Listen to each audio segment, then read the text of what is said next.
Stains on shirt were not made while shirt was being worn. The Atlanta Journal, Thursday, May 8, 1913, page 8, column 5.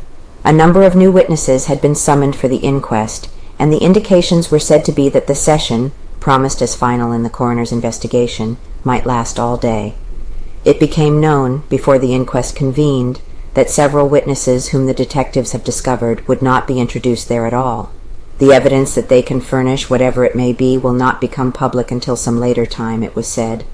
It was stated further Thursday morning that the report by Dr. Claude A. Smith, city bacteriologist, upon the analysis by him of stains upon the shirt supposed to have been found at the house of Newt Lee, the Negro, had been mailed to Chief of Police Beavers late Wednesday afternoon.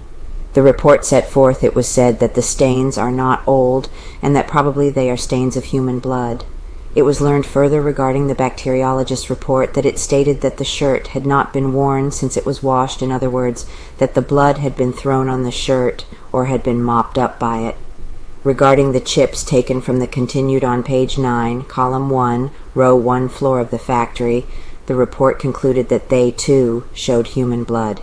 No comparison between the blood on the chips and that on the shirt was made. Body is exhumed.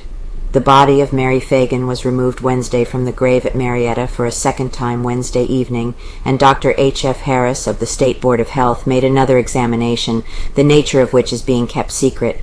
Mr. and Mrs. J. W. Coleman, parents of the murdered child, have objected so strenuously to the second exhumation, it is said, that it is not expected that the body will be again removed from its resting place. Solicitor General Hugh M. Dorsey, who has taken active charge of the investigation in the murder case, spent more than an hour in Newt Lee's cell at the Tower Wednesday, questioning the Negro. It is said that Lee stuck closely to his first story, despite a vigorous cross-examination. Bill Bailey, who was bunkmate of Lee when both were in the chain gang some years ago, spent 24 hours in the cell, having been sent there by the detectives. It is probable that Bailey may be used as a witness at the inquest. Detectives visit factory.